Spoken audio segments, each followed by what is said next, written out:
Daniel Nsengimana, Children of the Sun.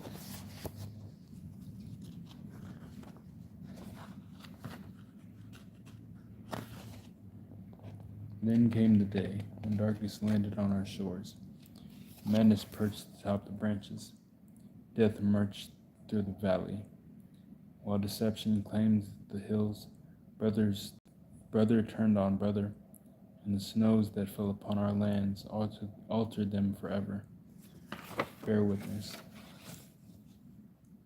Prologue. Mutara was once a fine-looking man. He always stood tall and proud. His clear, glowing brown skin clung tight to the lean muscles outlining his body. His hair was thick and healthy, and its Amasunzu style favorably framed his features. Strong jaws and sharp cheekbones guided stares toward umber eyes that pulled you in. His smile was contagious. His laughter, loud and frequent. He moved through the world with grace and unshakable self-assuredness. I wondered to behold. That was not the man Little Mesa saw today. That was not the man Little Mesa saw today. Mutara's jaws were weakened. His cheekbones stuck out further, and his eyes were yellowed. Sunken back with heavy bags. Beautiful. Blah. His cheekbones stuck out further, and his eyes were yellow, sunken back with heavy bags beneath them. Muscles once so full of strength and volume were withered and skeletal. His skin, with its now inconsistent complexion, glistened with the sweat of pain. His hair was still there, but it was thinner, wild strands sticking out in every direction. And though Rumesa hadn't seen it, it was hard to imagine that his smile had survived any part of this transformation. The candles in the room didn't mask the smell at all. The body odor didn't bother Rumesa, but he could have gone without the stench of shit. The bedpans were removed before he got there, but the odor lingered. It lived in the walls now. Rumesa refocused on the man before him. The pain Mutara endured was showing on his face, by the last time they saw each other. Now it could be seen throughout the rest of him, no longer a sight to be sought out, but one to avoid at all costs. A whisper at best of the beautiful creature that it once was. Death was fast approaching, and now the outside matched the in. Rumesa, the sound barely escaped Mutara's lips. Rumesa leaned forward, and Mutara's hand shoved forward, grabbing his with unlikely strength. Rumesa, Dahiro.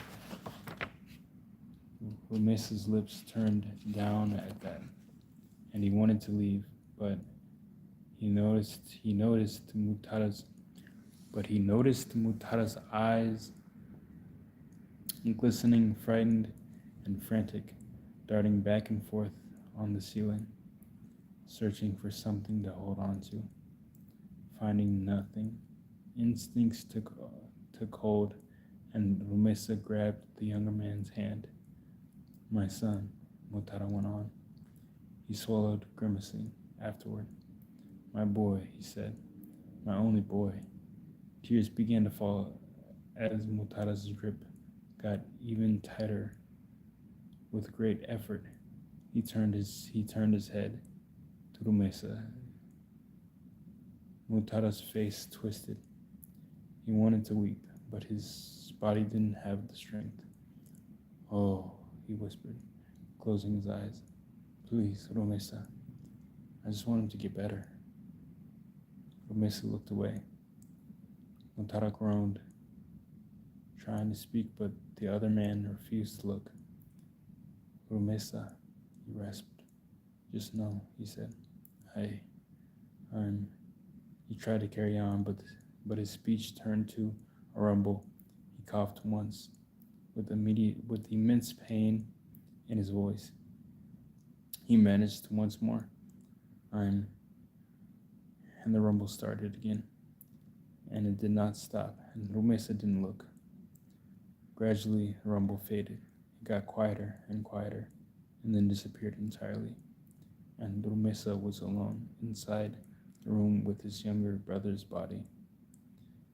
He let the dead man's hand fall and brought his own two together, resting them on his cane.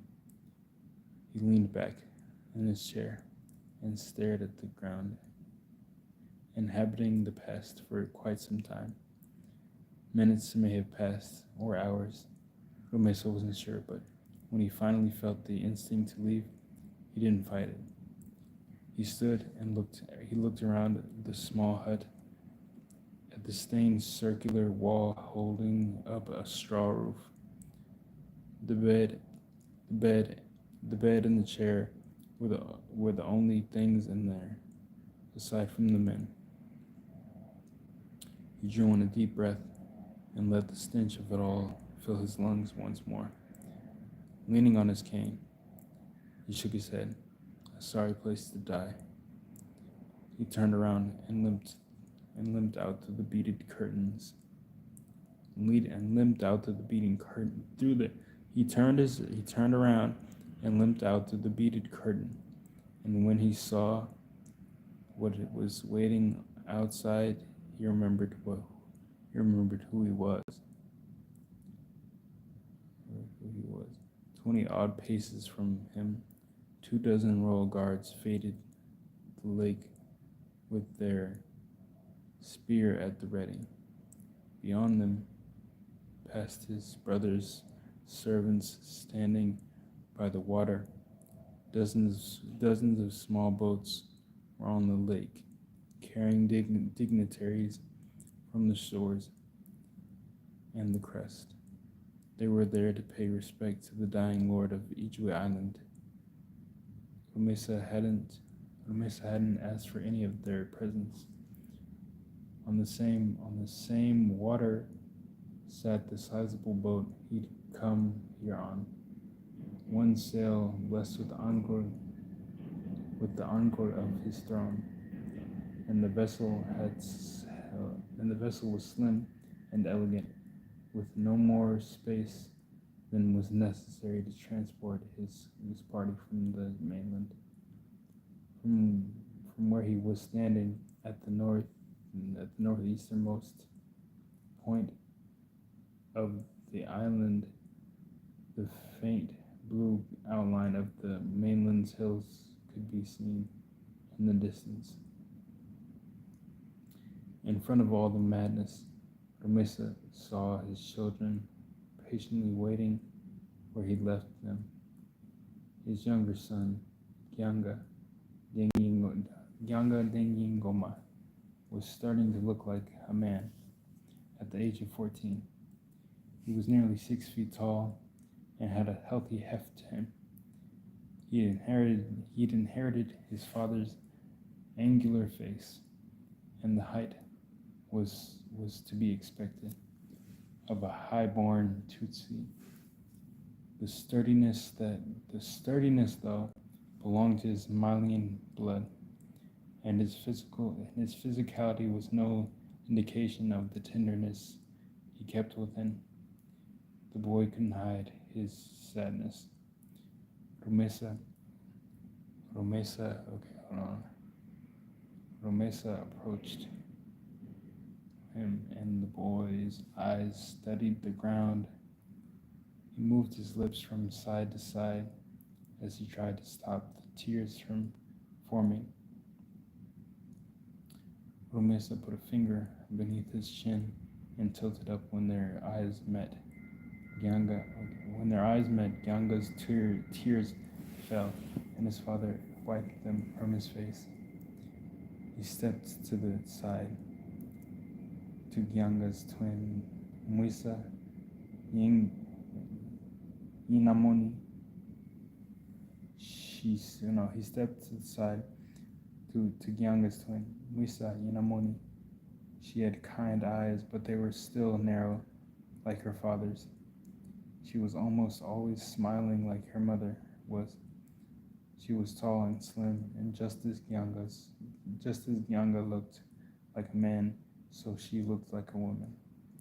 And both children rudely reminded him that his children were all but grown.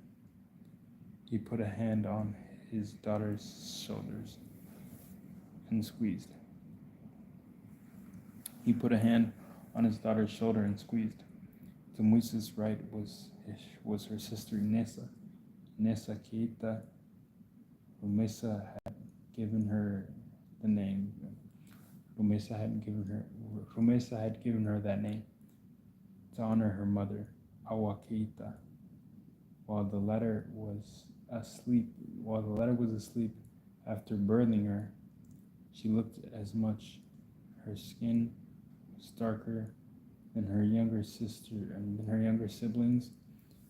Her features stronger. She had a square jaw and a broad nose. And though she was only slightly taller than 5.5 feet, she stood like a giant. Back straight, chin up, immovable in that moment. Her face betrayed nothing. But Rumesa was aware of the thirst for life she kept within. He drove her in everything, much like her namesake. Rumesa couldn't help but smile when he looked at her, and he gave her a nod that she quickly returned. Then he went to the man next to her.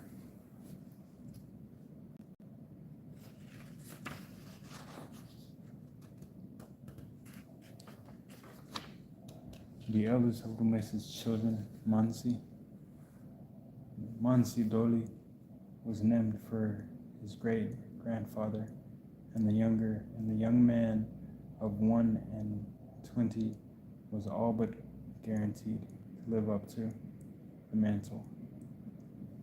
He stood a head taller than the king. His frame dwarfed.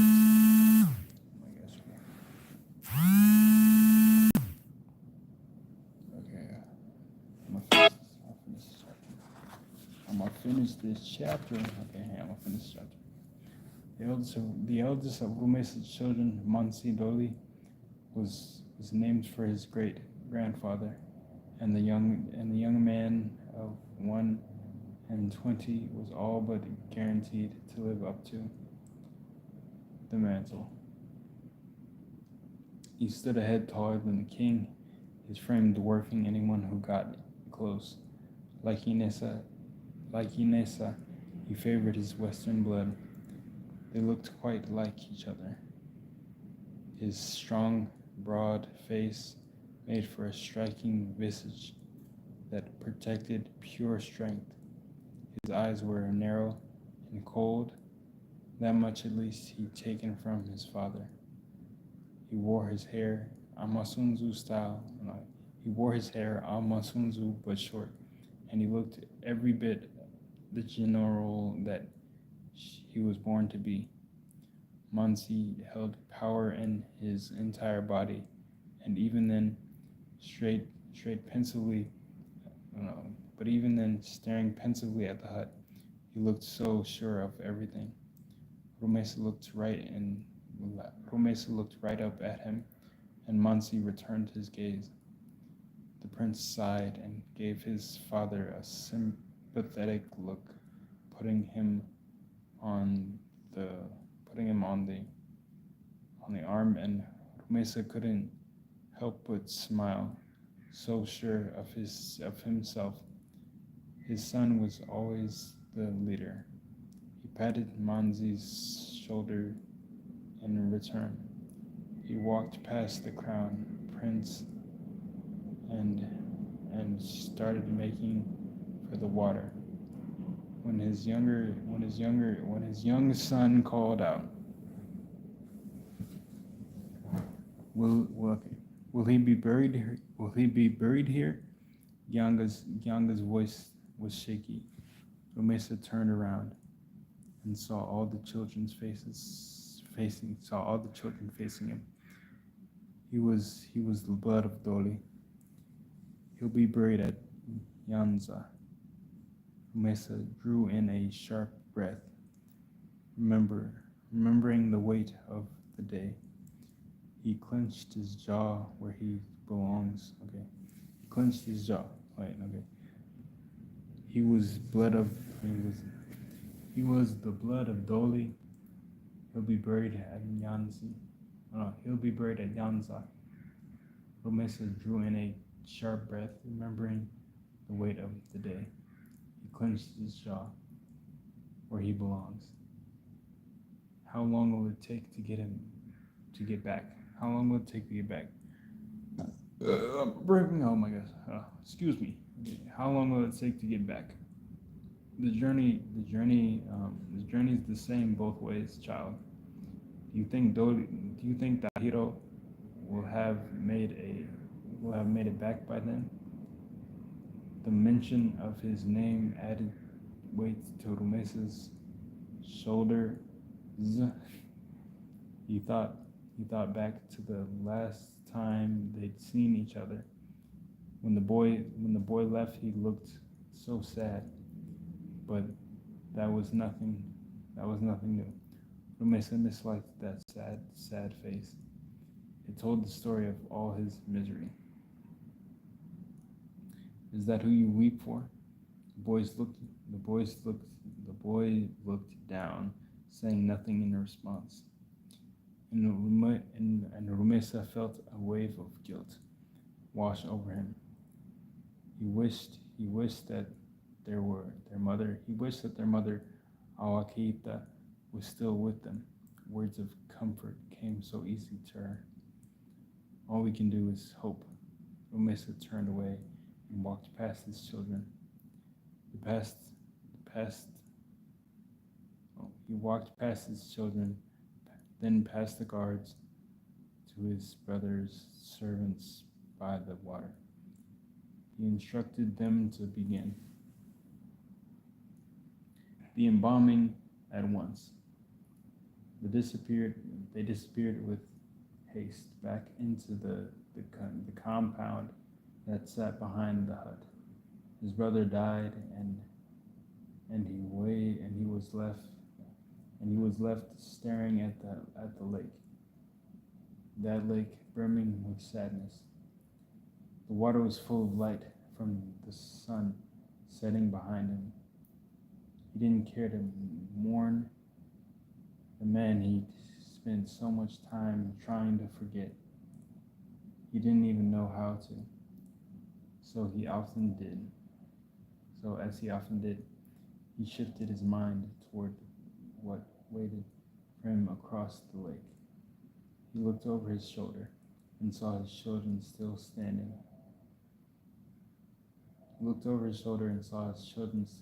There, watching him. Could they tell how scared he was? Their mother said from time to time that God was like a poet. Perhaps there was poeticism in Mutara's death. Gone were the days of the highborn who lounged around enjoying the fruits of their peasants' labor, never doing much of anything. The old way was dead, as was the last man who enjoyed it.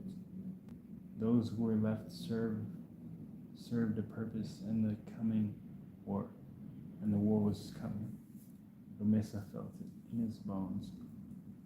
While their sons fought and died in the West, Romesa's countrymen would rely on him to keep the peace, and he'd defer his family and his people from those who would do them foul. It amused him to some degree that he had been preparing his whole life for this and felt as unprepared as he did when he was Gyanga's age. But that was the thing about the life. About the life, he'd never really been prepared any of the time. He'd heard the call time and time again. He answered. He answered it still. The time should be no different. He thought, his thoughts were pulled back to the island, to his brother's compound. He didn't want them there. So he moved them to the boats on the water. And the hundreds, wow, gosh, and the hundreds of people in them.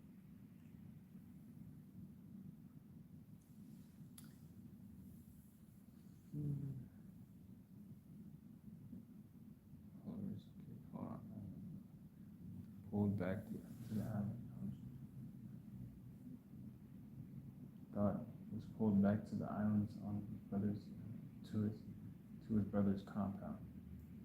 He didn't want them. He didn't want them there, so he moved them to the boats to watch them, and hundreds of people in them, and the hundreds of people in them. He considered the millions surrounding them all follow.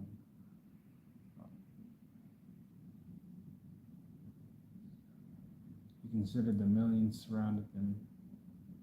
He considered the millions surrounding them all. Followers, subjects, compatriots, children, whatever name a king preferred for them. They were his to protect on a ship. He steered that no one on a ship he steered that no one could get off.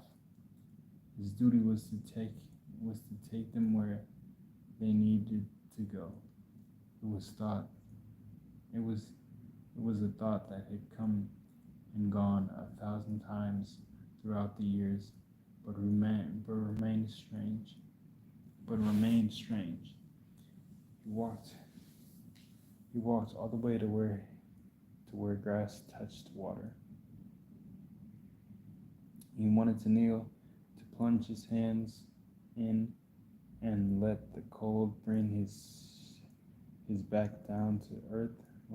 And let the cold bring him back down to earth. But all those eyes on the water were watching. They burned his skin. He kept standing tall and surveyed his lot, sending a silent prayer to Imana. Imana. He asked for grace, wisdom, patience, and clear vision, and he prayed hardest for strength. That when the time came to answer the next call, the last call, he'd have the strength to answer it well. For the time was nigh. For the time was nigh.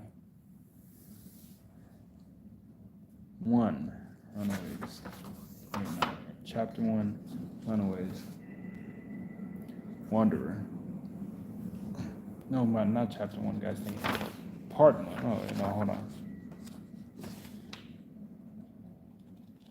Okay, we're gonna say part 1, Runaways. Chapter 1, okay.